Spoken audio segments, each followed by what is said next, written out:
So, welcome. This is a review. My name is Scott. This is... Hi, I'm TJ. And this is... I'm Ben. And today we're going to be reviewing the latest movie, something by Guillermo del Toro called The Shape of Water. Ben, you're the only one. You didn't get that mental memo where it's presenting the title? The Shape of Water. Delayed. So, basically the plot here is Eliza, played by Sally Hawkins, is a janitor. Janitor? Yeah. Custodian? The help. Yeah. The help.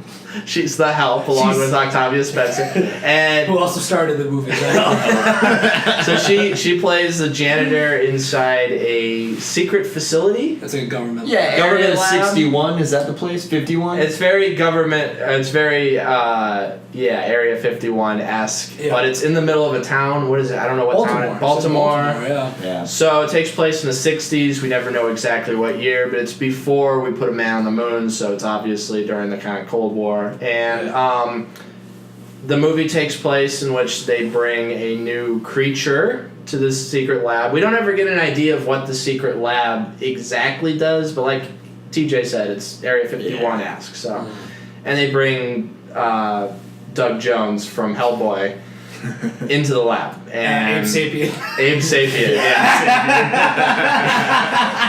Abe Sapien comes to the lab, and Eliza, Sally Hawkins, falls in love, and that's kind of the story we have here. Just to kind of get going here, the beginning of this movie, the first act, is absolutely gorgeous, I thought. I think setting up the world we live in, the lab is interesting, and just her apartment even looks cool. I mean, it's a gorgeous looking movie. Well, that's what you get with Guillermo del Toro. Like, say what you will about his, storytelling, but every film that he makes, the world is so fully realized. The production design is impeccable. He has a very keen eye for practical detail and set decoration and how to frame a shot and make it look like it's actually operating in a space. Even when you see Pacific Rim has a lot of CGI. He made a point to the inside of the robots is all practical. Right. He's really about texture and place and the tangible elements, practical creature effects and stuff. So that you always get that with him, and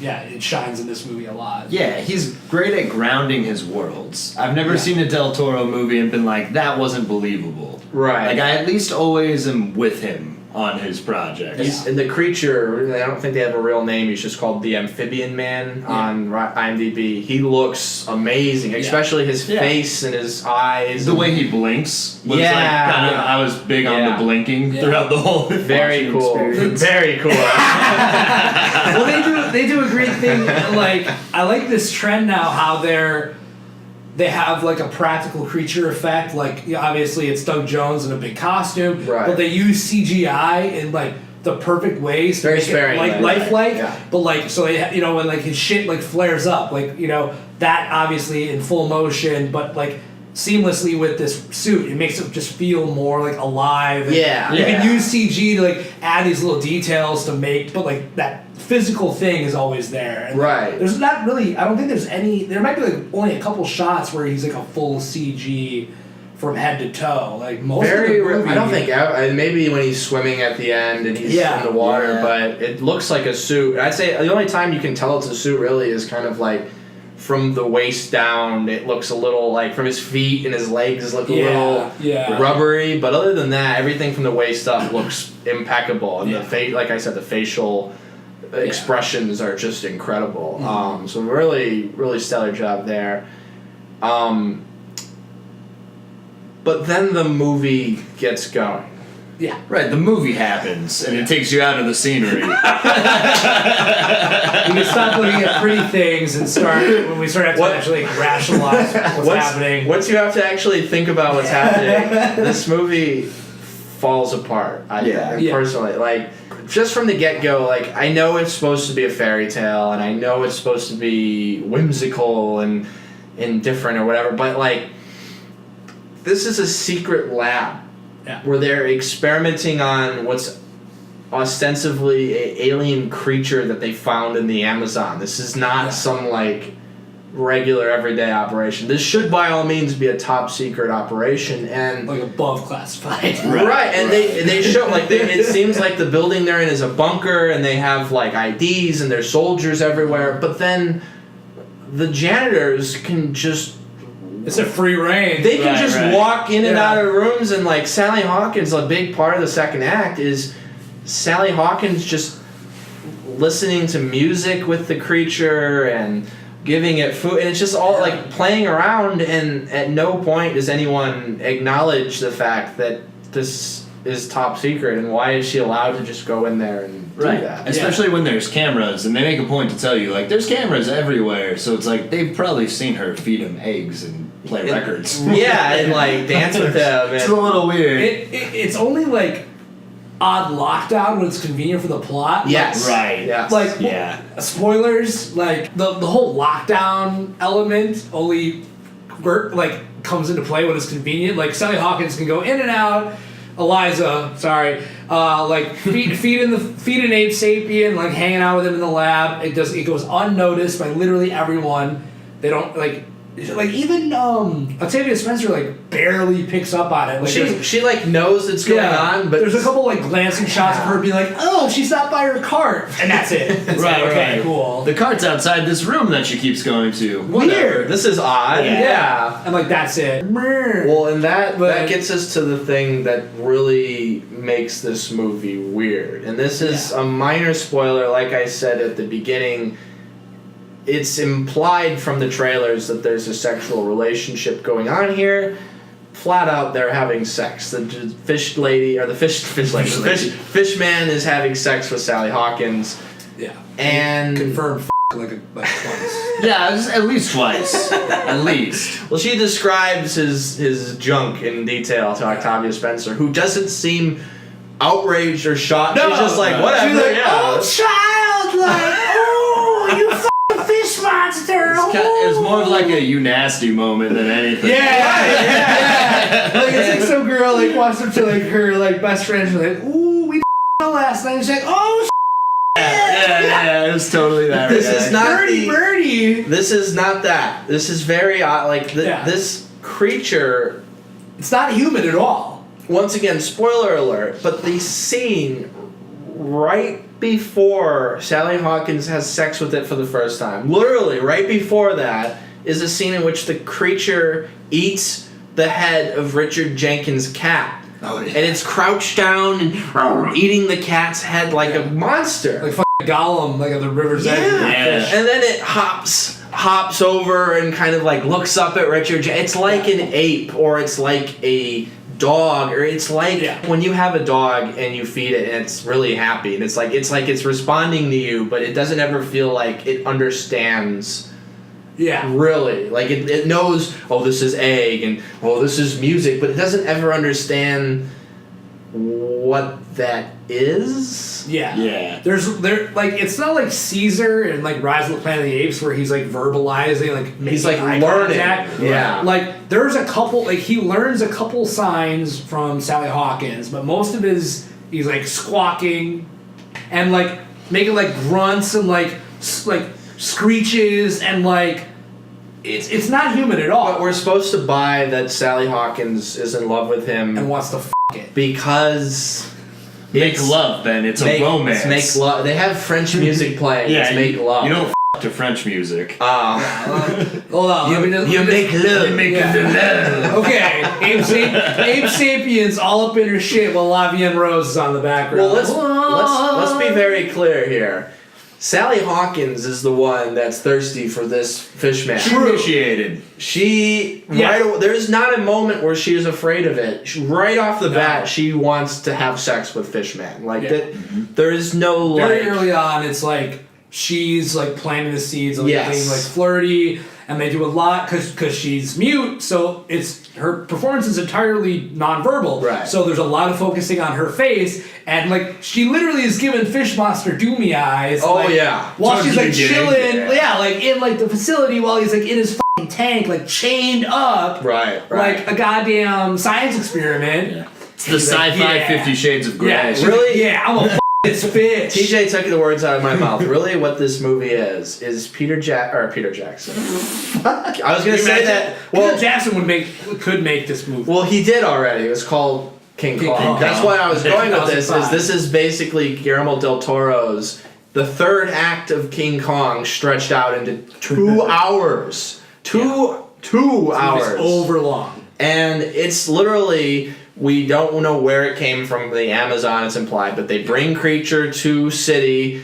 experiments on creature falls in love with human. He doesn't know how to f*** a human. He knows how to kiss a human. He knows how to tongue kiss a human. Well, that's by the end of the After movie. he's been because he's f***ed twice. After 2 fucks, Yeah. Most people, I'd assume. But it's, okay. But really what's going to make or break this movie for you, I think, is can you buy or are you okay with this woman taking advantage of this innocent creature that's chained in a laboratory? And to me, I don't get how so many... I know this movie is doing well. Getting a lot of buzz. I don't understand Golden Globes. how this isn't a weird thing for people. Like, it's like if you took the end of Mighty Joe Young and that chick was putting on a and taking Mighty Joe Young out to bat. Like, I don't think that's okay. Get you all happy, huh, Joe? That makes me so happy. In the alternate ending of the director's cut of Mighty Joe Young, Charlize Theron f***s Mighty Joe Young. What do you mean it's a machine?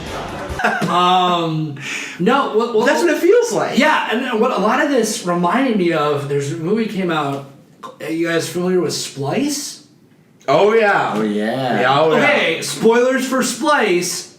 They create a creature. They create a creature That's that's very much a humanoid, like alien f***ing creature hybrid. It's actually more human than this. Yeah. And she, not only does the creature's female, and the guy f***s it, well, she like makes a pass at the guy, he gives in, Adrian Brody f***s the creature.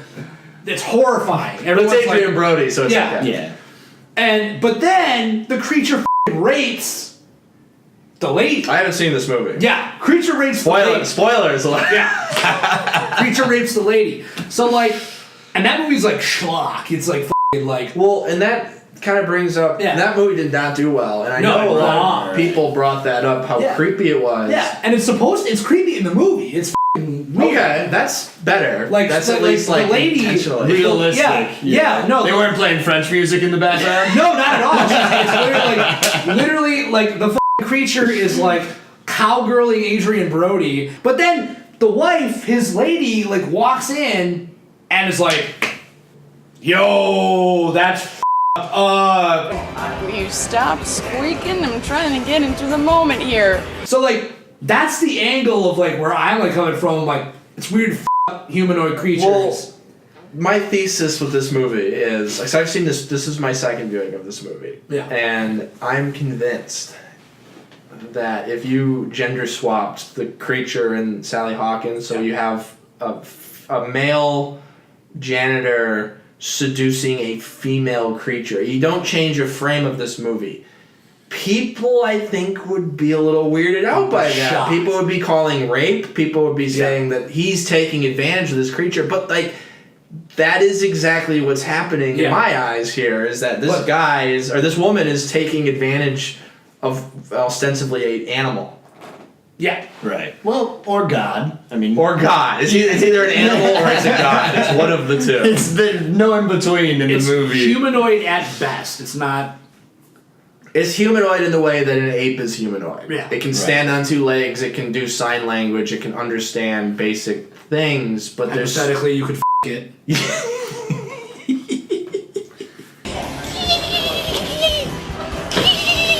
Let's talk about Michael Shannon for a minute.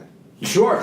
Wait, while we're on this subject, before Michael Shannon, can we talk about this? Because I have a question. Because, I mean, it seems like the big problem right now that we're talking about is that it's weird that they actually make love. Yes. But if it to me, and we talked about this a bit on the way back, it works as a love story even if it was more of a platonic, not physical love. Yes. And it almost would have made it stronger. at times. yeah, For me. Yeah. Me personally. Me personally.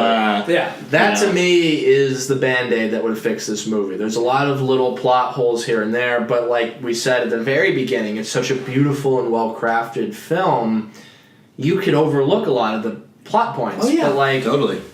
that, exactly like you said, if it wasn't a physical relationship, if it was like Just like I love my cats, like I don't have sex with my cat, as far as people know, and people think it's cute If when it was you a love. Free Willy story. Yeah, people think it's cute when you love an animal, but when you start taking advantage of it and having sex with it, then it's something weird. There's a word for that. It's called bestiality.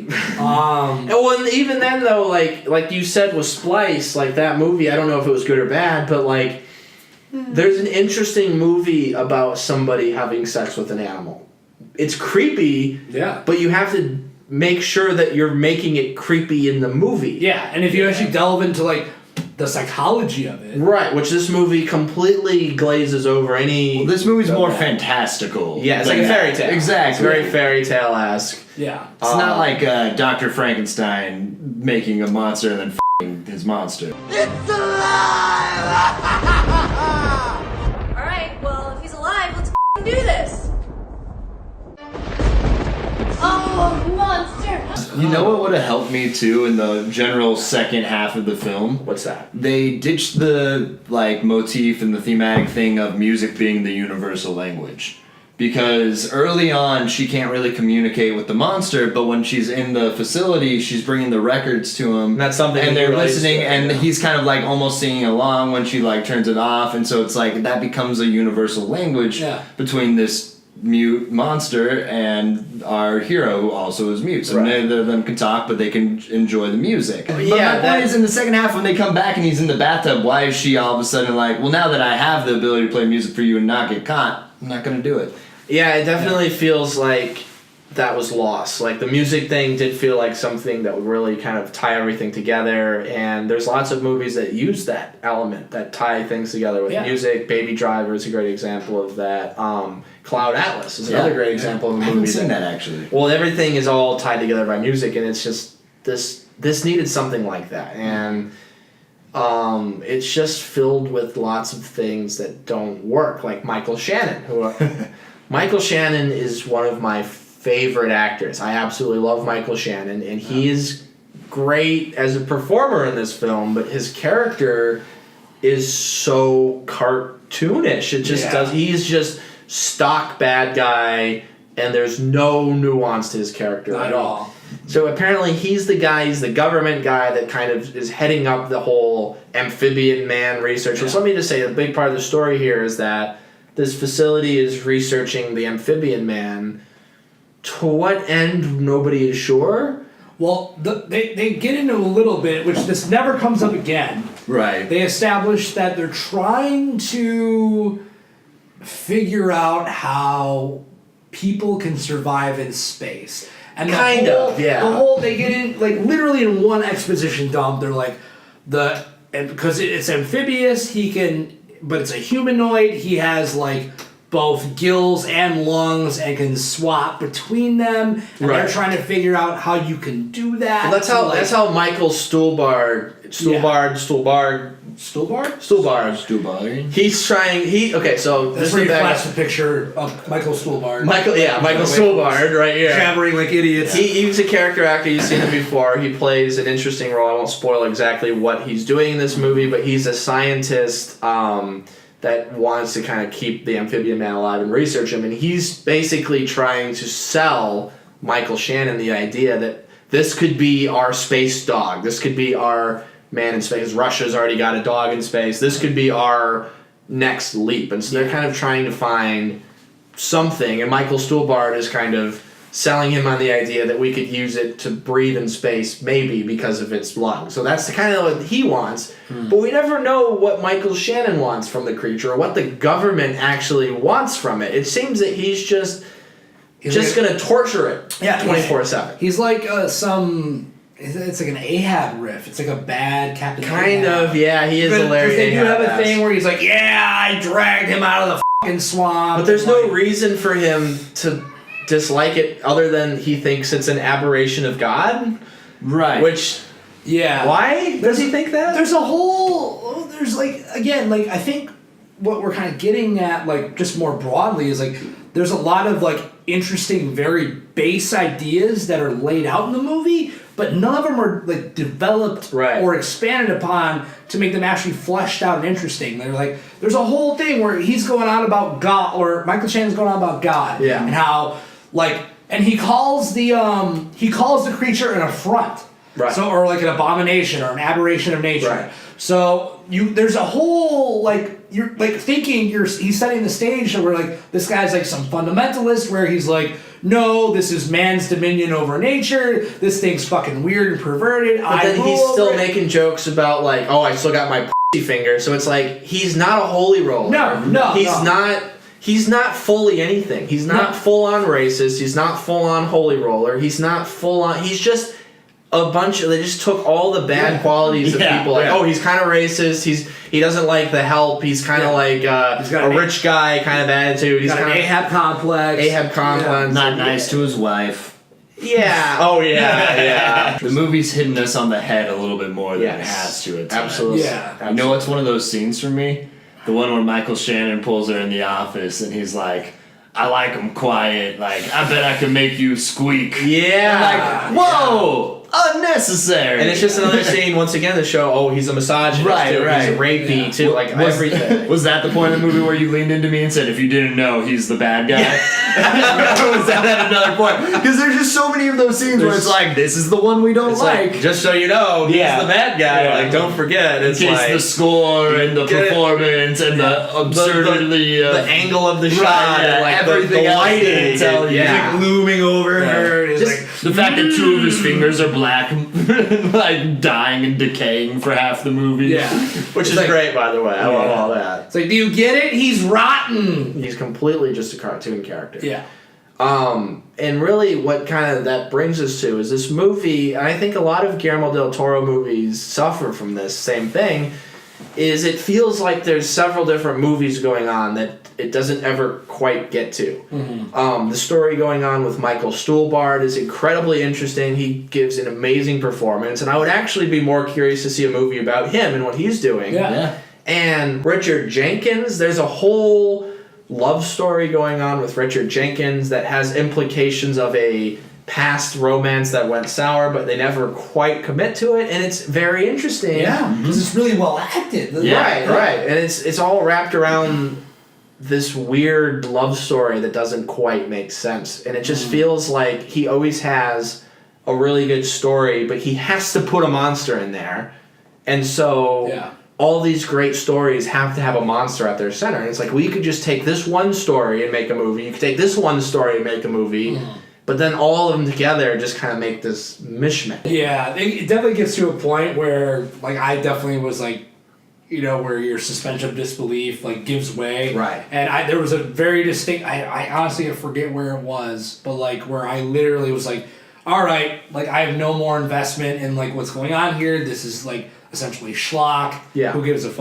If they would have taken, you know, kind of going back to the whole fish f***ing, like, because there's something there. If like, perfect example, the reason we didn't buy into it is just, it just kind of happens. There's no development where there's a movie about f***ing an animal. Well, and it's so precious and like it's so in love. The movie is so in love with itself that it doesn't stop to like take into consideration the fact that it's setting up something absurd that you can't relate to. Like, it doesn't take the steps to make you buy into why she loves this creature. Correct. It just jumps right into it. So much of the movie, like, to a fault, is like things just happen to forward the plot. Right. Yeah. So it's like one of those weird things where it's like, okay, why are we seeing this bullshit, but also at the same time, why aren't we dwelling on any of this more so it actually drives deeper into the actual story and not just like point A to point B. Which is weird because it's still overlong.